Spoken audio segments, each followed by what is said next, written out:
안데르센의 동화 중에 이런 이야기가 있습니다. 한 소녀가 우유를 가득 채운 항아리를 머리에 얹고 시장으로 가고 있었습니다. 가면서 생각했습니다. 시장에서 우유를 팔아서 병아리를 몇 마리 사고 그 병아리로 닭을 키우면 나중에 그 닭을 팔아 소를 살 수 있겠지. 그러다 보면 어느 날 큰 목장도 가질 수 있을 거야.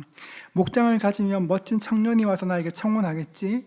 그 청년이 청혼을 하면 발로 뻥 차며 거절해야지. 그러면서 발로 뻥 차는 흉내를 내며 크게 하하하 웃었습니다. 그 순간 머리에 있던 항아리가 땅에 떨어졌고 와장창 소리를 내고 다 깨졌습니다. 소녀의 꿈이 순식간에 사라졌습니다.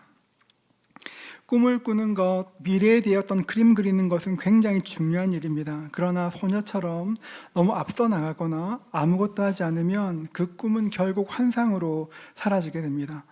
꿈에는 내가 꾸는 꿈이 있고 하나님께서 꾸게 하시는 꿈이 있습니다. 비슷해 보이지만 전혀 다른 꿈입니다. 하나님이 주신 꿈은 기다림을 통해 무르익게 됩니다. 마귀는 언제나 조급하게 만듭니다. 쉽게 꿈을 이루라고 유혹합니다. 기다리는 것 지겹고 무의미하다 생각하게 합니다. 돌로 떡을 만들라 말하기도 하고 산 꼭대기에서 뛰어내리면 세상 모든 영광을 주겠다고 유혹하기도 합니다. 그러나 이것은 치명적이고도 위험한 유혹입니다. 하나님의 방법이 아닌 것이죠. 아브라함은 25년 동안 기다렸고 요셉은 13년 동안 기다렸습니다. 기약 없는 시간이었고 시간이 낭비되는 것처럼 보였습니다. 그러나 모든 기다림엔 하나님의 이유가 있습니다. 하나님께서는 아브라함에게 너를 통해 큰 민족을 이루시겠다 약속하셨습니다. 하나님께서는 그 약속을 이루시기 위해서 이집트를 인큐베이터로 선택하시고 그 일을 가능케 하기 위해서 요셉을 이집트의 국무총리로 삼겠다 작정하셨습니다. 그리고 요셉에게 꿈을 주셨습니다. 6절과 7절 보십시오. 요셉이 그들에게 이르되 청하건대 내가 꾼 꿈을 들으시오. 우리가 밭에서 곡식단을 묶더니 내 단은 일어서고 당신들의 단은 내 단을 둘러서서 절하더이다. 구체적인 꿈은 아니었지만 장차 다스린 자가 되겠구나 그런 꿈을 주셨습니다. 이 꿈을 꾸고 나서 요셉은 신나서 가족들에게 꿈 이야기를 했습니다. 즐겁고 기분 좋은 꿈이었습니다. 신나서 꿈에 대해서 이야기했지만 형들에게 요셉의 꿈은 딱히 좋은 꿈도 아니고 신나는 꿈도 아니었습니다. 어쩌면 기분 나쁜 꿈이었을 수도 있습니다. 하나님의 꿈을 담기에 요셉은 아직 미숙했었습니다. 하나님은 전능하시고 무엇이든지 하실 수가 있습니다. 단번에 애굽의 총리로 만들 수도 있습니다. 그런데 주님은 그렇게 일하지 않으십니다. 주님은 언제나 꿈을 주시면 꿈이 무르익게 하시고 그 꿈들을 이루어갈 수 있도록 준비시켜 주십니다. 하나님께서 요셉을 준비시키셨던 그 방법은 무엇이었을까요? 고난이었습니다. 요셉이 이집트의 왕궁보다 먼저 가야 할 곳은 구덩이였습니다. 형들은 아버지의 심부름으로 찾아온 요셉을 붙들어 구덩이에 던져 넣었습니다. 입고 있던 그 옷도 채색 옷도 다 찢어버렸습니다. 형님들은 요셉을 이스마엘 상인들에게 팔았고 요셉은 이집트 왕의 시위대장인 보디발의 집에 팔림받게 되었습니다. 낯선 땅에서 노예가 되었습니다. 낯선 땅 이집트 노예가 되었습니다. 그런데 그곳에서 뜻밖의 경험을 하게 됩니다. 창세기 39장 1절과 2절인데요. 요셉이 이끌려 애굽에 내려가매 바로의 신하 친위대장 애굽 사람의 보디발이 그를 그리로 데려간 이스마엘 사람의 손에서 요셉을 산이라. 그 다음 말씀 보십시오. 여호와께서 요셉과 함께 하심으로. 아버지의 집에 살 때, 사랑받는 아들로 살 때, 여러분 그때 요셉이 경험한 것이 아닙니다. 노예로 팔려온 그때, 그제서야 하나님께서 나와 함께 하시는구나, 하나님이 자신과 함께 한다는 것을 알게 되었습니다. 2절 중반절 보십시오. 여호와께서 요셉과 함께 하심으로. 그다음 어떻게 말합니까? 그가 형통한 자가 되었다 말합니다. 하나님과 함께 하셔서 감옥에 있지만 요셉은 그 노예가 되었지만 요셉은 형통한 사람이 되었습니다. 요셉 때문에 보디발의 집에 복을 주셨습니다. 여러분 10대 후반에 그 요셉을 가정 총무로 삼았습니다. 여러분 이 일은 요셉에게도 작은 위안이 되었을 것입니다. 그때 보디발의 아내가 유혹해 왔습니다. 10대 후반 요셉에게 그 보디발의 아내의 유혹은 치명적인 유혹이었을 것입니다. 유혹이 올 때 요셉은 자기 옷을 버리고 도망했습니다. 굉장한 결단이었지만 결과는 처참했습니다. 보디발의 아내는 요셉이 자기를 겁탈하려 했다 말했고 소명할 기회도 얻지 못하고 감옥에 던져졌습니다. 형제들에게 버림받았습니다. 그리고 자기를 믿는다 했던 주인에게도 버림받았습니다. 굉장히 비참했을 것입니다. 그런데 성경은 이렇게 말합니다. 39장 20절과 21절 보십시오. 이에 요셉의 주인이 그를 잡아 옥에 가두니 그 옥은 왕의 죄수를 가두는 곳이었더라. 요셉이 옥에 갇혔으나, 그 다음 보십시오. 여호와께서 요셉과 함께 하시고, 여호와께서 요셉과 함께 하셨습니다. 인자를 더하셔서 이번에는 간수장에게 은혜를 받게 하셨습니다. 사람들이 볼 때는 망한 것처럼 보이고 버림받은 것처럼 보이고 꼬이고 또 꼬인 것처럼 보이는 인생이었습니다. 그러나 가장 절망적인 그 순간 하나님은 함께 하셨고 요셉에게 형통케 하시는 은혜를 허락하셨습니다. 창세기 39장 22절 보십시오. 간수장이 옥중 죄수를 다 요셉의 손에 맡김으로 그 재반 사물을 요셉이 처리하고, 하나님은 우리의 고난을 낭비하지 않으십니다. 요셉은 보디발의 집에서 가정 총무의 일을 했습니다. 요셉은 보디발의 집에서 자기에게 있는 재능, 사물을 잘 처리하는 능력을 발견했을 것입니다. 하나님은 그 재능을 감옥에서 갈고 닦게 하셨습니다. 재능을 발견하는 것도 중요하지만 그 못지않게 중요한 것이 그 재능을 갈고 닦는 것입니다. 아무리 뛰어난 재능이 있어도 펼칠 곳이 없으면 그 재능 사장되지 않습니까? 하나님께서는 요셉에게 그 재능을 이렇게 닦을 수 있는 시간과 공간을 허락하셨습니다. 당장은 몰랐지만 하나님께서는 요셉에게 만남의 은혜도 주셨습니다. 요셉이 있었던 감옥은 정치법원을 가두는 곳이었습니다. 요셉은 그곳에서 술 맡은 관원장과 떡 맡은 관원장을 만나게 됩니다. 이 관원장들은 단순히 왕궁에서 먹고 마시는 것들을 담당하는 그런 사람들이 아닙니다. 파라오의 최측근들이었습니다. 요셉은 그곳에서 성실하게 일했습니다. 창세기 40장 6절과 7절인데요. 우리 함께 읽겠습니다. 함께 읽습니다. 아침에 요셉이 들어가 보니 그들에게 근심의 빛이 있는지라. 요셉이 그 주인의 집에 자기와 함께 갇힌 바로의 신하들에게 묻되 어찌하여 오늘 당신들의 얼굴에 근심의 빛이 있나이까? 이 말씀을 통해 우리는 요셉이 얼마나 성장했는지를 볼 수 있습니다. 원래 요셉은 별로 다른 사람 생각하는 사람이 아니었습니다. 내가 꾼 꿈 좋은 꿈이니까 남들도 좋겠지 막 말하던 그런 사람이었습니다. 어쩌면 곡식 단들이 저라는 꿈을 이야기하면서 약간 으스대듯이 말했을지도 모르겠습니다. 워낙 사랑받는 아들이라 그런지 자기의 이야기가 다른 형제들의 마음을 상하게 할 것이라 생각하지 않았습니다. 요즘 말로 하면 애는 착한데 눈치가 없었습니다. 그랬던 요셉이 떡 맡은 관원과 술 맡은 관원의 얼굴에서 그 근심의 빛을 읽어내었습니다. 여러분, 뉴스에 나온 정치인들을 보십시오. 정치인들은 인상을 숨기고 기분을 숨기는 것이 굉장히 능합니다. 고대도 마찬가지였을 것입니다. 정치인들의 얼굴을 보고 마음을 읽는 것은 굉장히 어려운 일입니다. 그런데 요셉이 그 관원의 얼굴에서 근심의 빛을 읽었습니다. 다른 사람을 살필 수 있는 사람이 된 것이죠. 자기만 생각하고 자기만 아는 사람이 아니라 다른 사람을 생각할 수 있는 사람으로 성장한 것입니다. 범죄자들이 감옥을 학교라고 부른다고 하는데요. 요셉에게 감옥은 진짜 학교가 되었습니다. 다른 사람을 살필 수 있는 사람으로 성장했을 뿐 아니라 자신의 능력도 갈고 닦았습니다. 요셉이 국무총리가 되었을 때 이집트는 굉장히 중요한 때를 지나고 있었습니다. 7년의 풍년이 끝나고 나면 7년 흉년이 시작될 것인데 누군가 그것들을 관리하는 흉년을 준비하는 일을 해야 했습니다. 나라의 장기적인 계획을 수립하고 그 계획을 실행할 능력이 있어야 했습니다. 요셉은 그 시기에 국무총리로 발탁되었고 자신의 역량을 발휘할 수 있었습니다. 어느 날 갑자기 된 것이 아니고 하나님이 갑자기 지혜를 주신 것이 아닙니다. 감옥에 있으면서 정치인들을 만났고 교류하며 국정에 대한 것들을 배웠을 것입니다. 하나님께서 우리 곁에 누군가를 보내주실 때가 있습니다. 어쩌면 그 시작이 썩 기분 좋지 않은 때였을 수도 있습니다. 삼인행 필류아사란 말이 있습니다. 공자가 했던 말인데요. 3명이 가면 반드시 그 중에 한 사람은 내 선생이라 말했습니다. 누군가를 만나게 할 때는 그 만남을 허락하신 하나님의 계획이 있습니다. 그 사람에게 때로는 좋은 것을 배울 수도 있고 때로는 역짓하지 않은 마음으로 그렇게 하면 안 돼 배울 수도 있지만 무엇이 될지 모르나 하나님께서 사람을 보내시고 붙이시면 그 계획이 있는 것입니다. 창세기 40장 8절은 이렇게 말합니다. 그들이 그에게 이르되 우리가 꿈을 꾸었으나 이를 해석할 자가 없도다. 요셉이 그들에게 이르되 해석은 하나님께 있지 아니하나이까 청하건대 내게 이르소서. 떡 맡은 관원과 술 맡은 관원이 근심했던 이유는 꿈 때문이었습니다. 요셉은 그 꿈을 해석해 주었고 해석대로 술 맡은 관원장은 복직되었고 떡 맡은 관원장은 사형당했습니다. 술 맡은 관원장이 감옥에서 나가던 날 요셉은 자기를 기억해 달라고 간곡히 부탁했을 것입니다. 나는 죄를 짓지 않았다고, 나 여기 있을 사람 아니라고, 왕궁에 가면 꼭 나를 기억해 달라고 한마디만 해달라고 부탁했을 것입니다.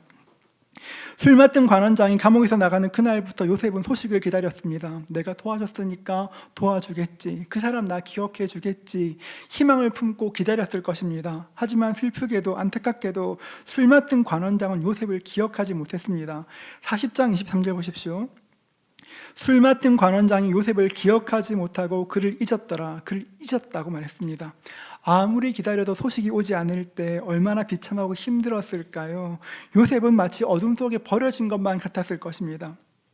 그러나 여러분, 그 시간은 버려진 시간이 아니었습니다. 요셉은 술 맡은 관원장이 나를 잊었다 생각했지만 여러분, 그 시간은 잊은 시간이 아니라 하나님이 요셉을 감추시는 시간이었습니다. 이사야 49장 2절인데요. 우리 함께 읽도록 하겠습니다. 함께 읽습니다. 내 입을 날카로운 칼같이 만드시고 나를 그의 손 그늘에 숨기시며 나를 갈고 닦은 화살로 만드사 그의 화살통에 감추시고. 그의 화살통에 감추시고. 하나님 요셉을 감추셨습니다. 우리는 언제나 밝은 빛 아래 있기를 원합니다. 사람들이 나를 좀 알아줬으면 좋겠습니다. 내가 좀 드러났으면 좋겠습니다. 이게 우리 마음이죠. 근데 가끔은 그늘이 필요한 날도 있습니다. 조지 모리슨 목사는 이렇게 말합니다. 신앙의 가장 위대한 역할 중 하나는 인생에서 그늘진 때를 만날 때 드리워진 그 그늘이 하나님의 손 그늘이라는 것을 깨닫는 것이다. 이렇게 말했습니다. 한 번 더 들어보십시오. 신앙의 위대한 역설 중에 하나는 인생에서 그늘진 때를 만날 때 드리워진 그늘이 하나님의 손 그늘이라는 것을 깨닫게 되는 것이다. 여러분, 너무 근사한 말 아닙니까? 여러분, 이 이야기를 꼭 기억하십시오.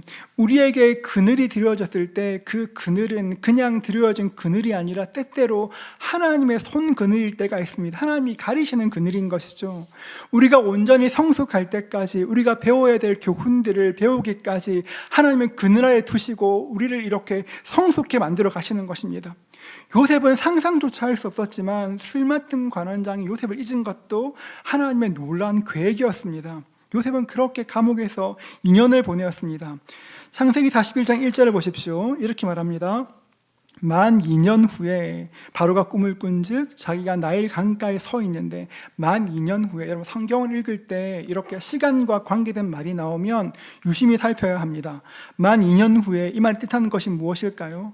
필요한 시간이 있었다는 것입니다. 요셉에게는 이 2년 동안의 시간이 필요했었습니다. 요셉에게 2년의 시간이 더 필요했던 이유가 무엇이었을까요? 만 2년 후에 파라오가 꿈을 꾸기 때문에 그렇습니다. 파라오가 꿈을 꾸었을 때 요셉이 가나안에 살고 있다면 가나안 시골 마을에 사는 요셉을 결코 파라오는 만날 수 없었을 것입니다.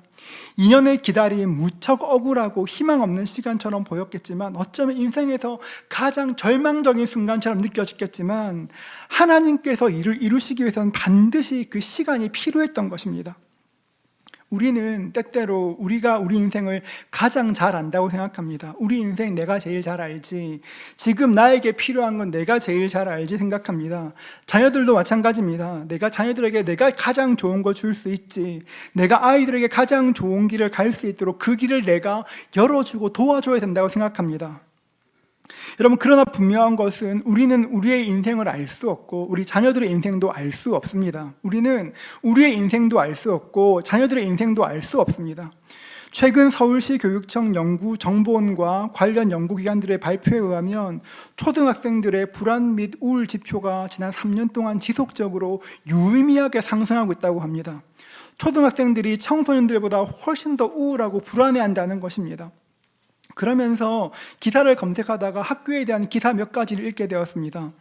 요즘 학교에서는 소풍도 가지 않고 수학여행도 가지 않는다고 합니다. 생각해보니까 저희 아이들도 학교를 다니면서 한 번도 수학여행 간 적이 없는데요. 저는 그냥 코로나 때문에 그런가 보다 생각했습니다. 그런데 기사를 보니까 코로나 이슈가 아니라 학부모들의 민원이 문제였습니다. 요즘 초등학교에서 점심시간에 운동장에서 축구하는 것을 금지하는 학교도 전국에 212개나 된다고 합니다. 올해 상반기가 지나면 약 250개가 된다고 합니다. 우리 아이가 축구하는 것에 끼지 못할까봐, 기죽을까봐 학부모들이 민원을 넣는다는 것입니다.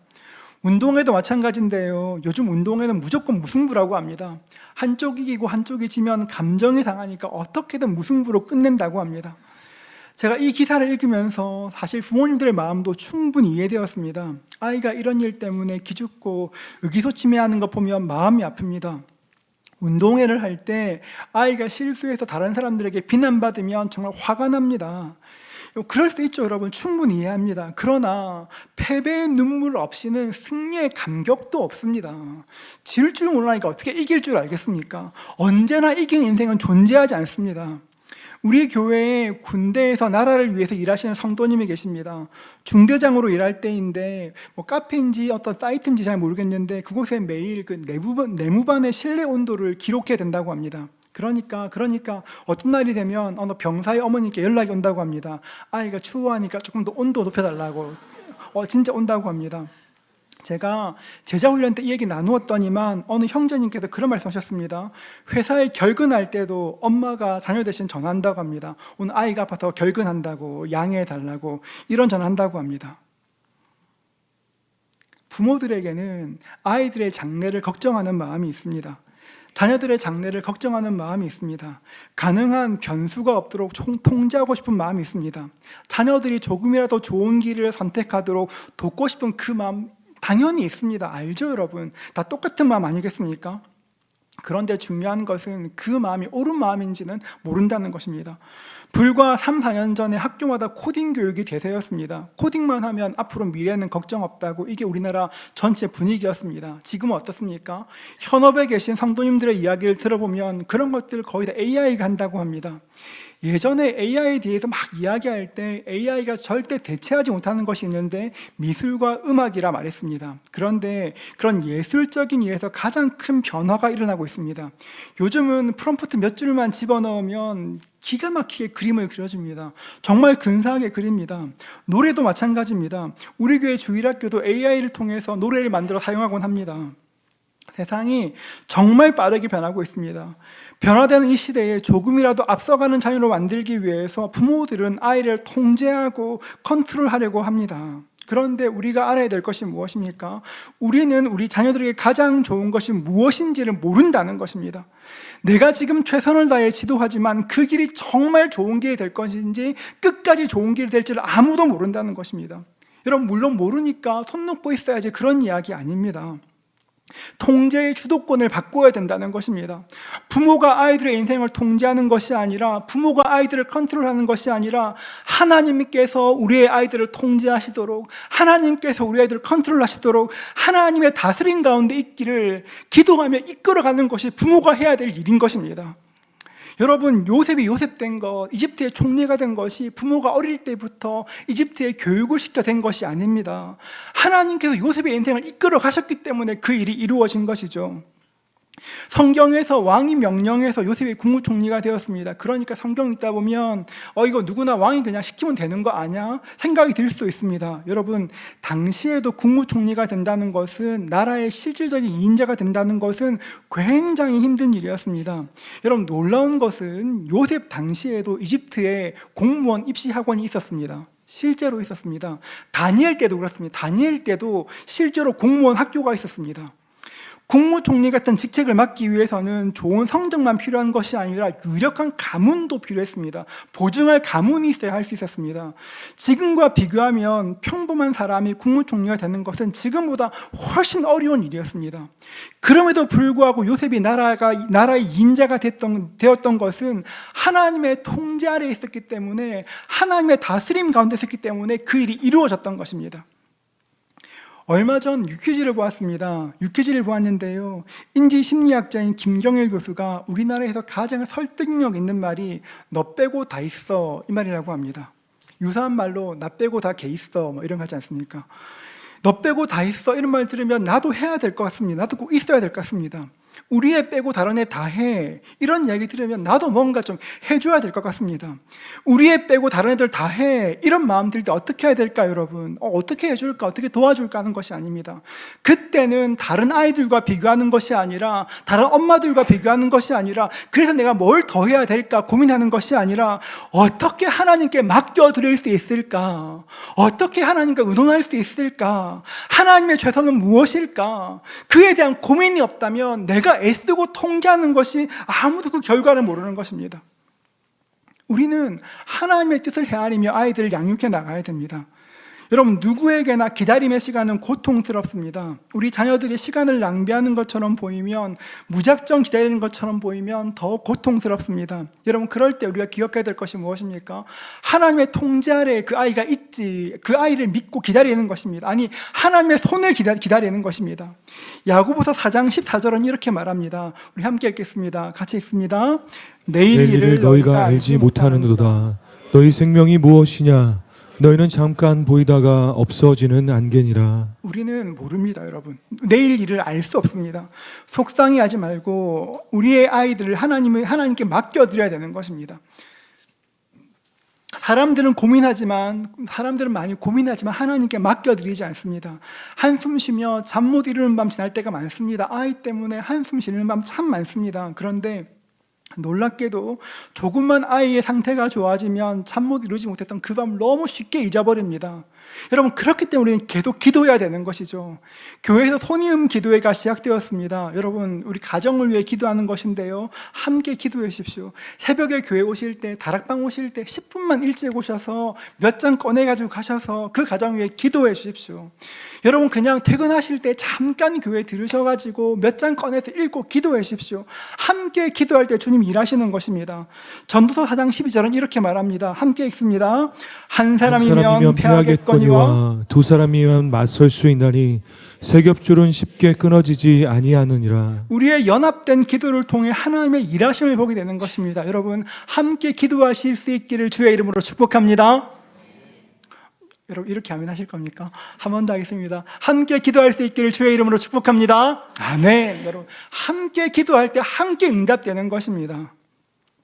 술 맡은 관원장이 떠나고 아무 소식이 없었습니다. 저는 요셉의 일생이 그때가 가장 힘들지 않았을까 생각해 봅니다. 세상이 멈춘 것 같고 자기를 잃어버린 것 같았지만 하나님께서는 그 순간 바로 왕에게 한 꿈을 주셨습니다. 바로가 꾸었던 그 꿈은 사실 바로를 위한 것이 아니라 요셉을 위한 꿈이고 이스라엘 향한 하나님의 꿈이었습니다. 그 꿈을 통해 요셉은 순식간에 노예에서 이집트의 총리가 되었습니다. 하나님이 어떻게 일하십니까? 오랫동안 기도하고 오랫동안 기다리지만 응답은 너무 순식간에 올 때가 많습니다. 순식간에 그 일들을 이루어내십니다. 그것은 하나님이 만드신 자연법칙 가운데도 드러납니다. 길고 긴 겨울을 지나고 나면 순식간에 꽃들이 피는 봄이 오게 됩니다. 요즘 밖에 나가면 거리의 나무들이, 공원의 나무들이 얼마나 푸르고 아름다운지 모릅니다. 썰물이 지나면 반드시 밀물의 때가 옵니다. 여러분, 땅에 씨앗을 심으면 그 씨앗이 싹을 틔우고 줄기를 만들어 꽃을 피워서 열매를 맺는 것처럼 우리의 믿음도 마찬가지입니다. 믿음도 시간이 필요합니다. 여러분, 하나님께서 왜 이렇게 오래 기다리게 하실까? 여러분, 낙심하지 마십시오. 요셉은 13년 동안 기다렸고 아브라함은 25년 동안 기다렸습니다. 그러나 감사한 것은 그 기다림은 헛되지 않았습니다. 하나님보다 앞서지 마십시오, 여러분. 하나님의 때가 차기 전에 조급하게 여러분 자꾸 몰아붙이지 마십시오. 하나님이 되게 하실 그 일은 하나님의 때에 반드시 이루어집니다. 하나님이 꿈꾸시고 작정하셨으면 그 일은 반드시 이루어질 것입니다. 우리의 자녀들이 요셉처럼 쓰임받기 원한다면 꿈이 무르익을 수 있도록 시간을 들여야 합니다. 인생의 주도권을 하나님께 맡겨야 되는 것이죠.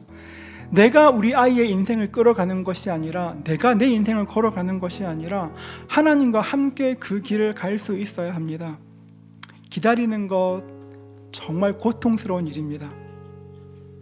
다른 사람들은 쉽게 하는 것 같은데, 다른 집 아이들 쉽게 하는 것 같은데, 그냥 쉽게 대학도 가고 취업도 하고 결혼도 하는 것 같은데 왜 이런가, 그런 마음 들 때도 있습니다. 그런 일이 안 될 때면 더욱 낙심하게 됩니다. 절망하게 됩니다. 가끔은 그 순간이 감옥처럼 느껴질 때도 있습니다. 술 맡은 관원장이 떠나고 소식을 기다리는 요셉처럼 낙심될 때도 있습니다. 그래서 우리는 하나님을 기다립니다. 하나님의 도움을 청합니다. 기다림의 끝에 주님께서 은혜 베푸실 것을 알며 하나님을 매 순간 기다리고 또 기다리고 우리의 꿈에 무르익기까지 계속 기다리는 것입니다. 하나님은 가끔은 꽤 어두운 곳에서 우리를 준비시키실 때가 있습니다. 그러나 정한 때가 되면 그 어둠은 사라질 것이고 밝은 태양이 떠오르게 될 것입니다. 주께서 십자가를 실 때 그 십자가는 어두운 십자가였지만 그 어둠은 3일 만에 끝나고 부활의 태양이 떠올랐습니다. 여러분 기억하십시오. 하나님처럼 우리를 사랑하는 분은 없으십니다. 하나님처럼 우리의 자녀를 사랑하는 분도 없으십니다. 여러분 하나님을 신뢰하십시오. 내가 가장 잘 알지, 내가 내 인생 제일 잘 알지, 내가 우리 아이들 가장 좋은 내가 잘 알지, 그런 생각하지 마시고 다른 집 다 저거 하는데 하지 마시고 하나님을 더욱더 의지하십시오. 때가 이르고 나면 반드시 거두게 될 것입니다. 우리 모두가 기다리는 시간 동안 꿈이 무르익는 것을 보게 되고 그 꿈이 무르익어 열매로 바뀌는 그 은혜 함께 누릴 수 있기를 주의 이름으로 축복합니다. 함께 찬양하겠습니다.